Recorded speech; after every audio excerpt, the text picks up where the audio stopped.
last time. 3, 2, 1, 0.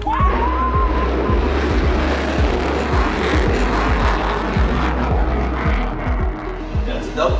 Yeah. That's the cooler star. Yes! Yes! Sistine and Deuce launched without a hitch. A perk of using sounding rockets is they fall back to Earth, so you can reuse the instruments. So, we're headed into the outback to find them. Luckily, wildlife in Australia is known for being really friendly. Another creature of my nightmares. There's some life biting me right now. There he is. Look at him. Oh my god, that's worse than I thought. We're here in Australia! And we're gonna launch some rockets. We're following 2 NASA rocket missions as they try to understand how stars make the planets around them suitable for life. I'm Miles Hadfield, and in this episode, we're gonna go find some stuff that just fell from space.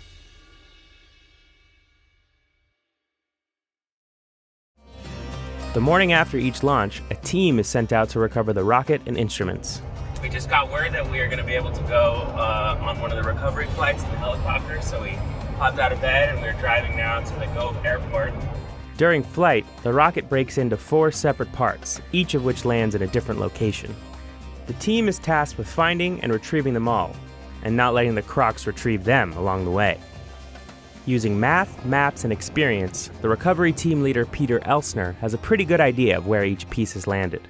But winds can push the falling pieces off track, making them difficult to find.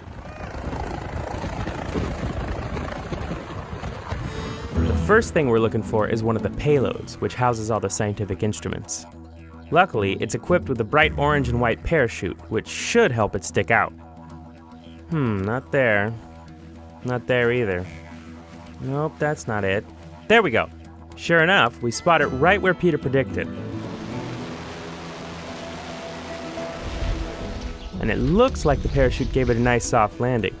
The nose cone was just a few miles away, but its landing wasn't so soft. This is a wizard's hat. Yeah. He's not gonna wear it now.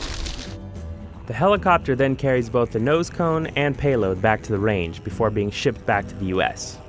Both Sistine and Deuce have made several trips to space before. Now, they're ready for retirement.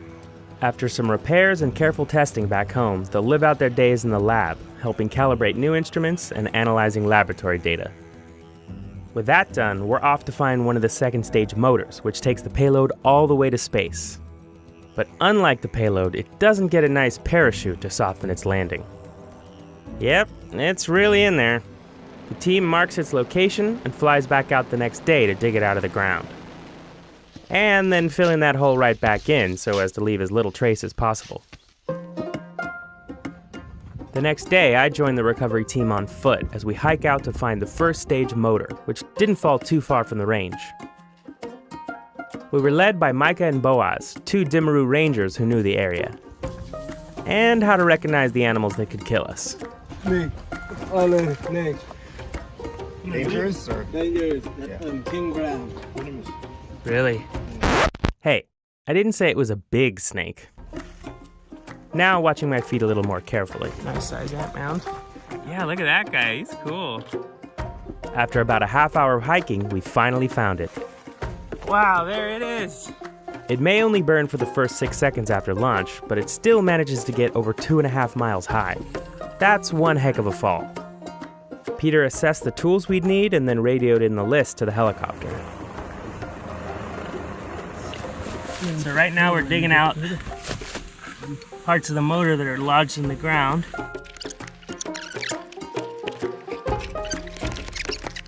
One, two, three. Nice! That thing's heavy. That's a fin. As we waited for the helicopter, Peter gave an impromptu tutorial on rockets, with sound effects. Takes off. Big parachute comes out, blows over there. So then we have to find it. I think we just got our explanation for the video of how a sounding rocket works. As the recovery efforts wrap up, it's time for us to head home. But for the science teams, things are just beginning.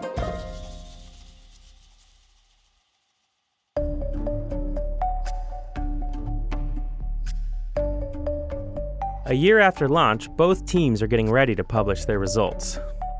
But we convinced Kevin to give us some hints ahead of time. Hi, Miles. Long time no talk. How are you doing?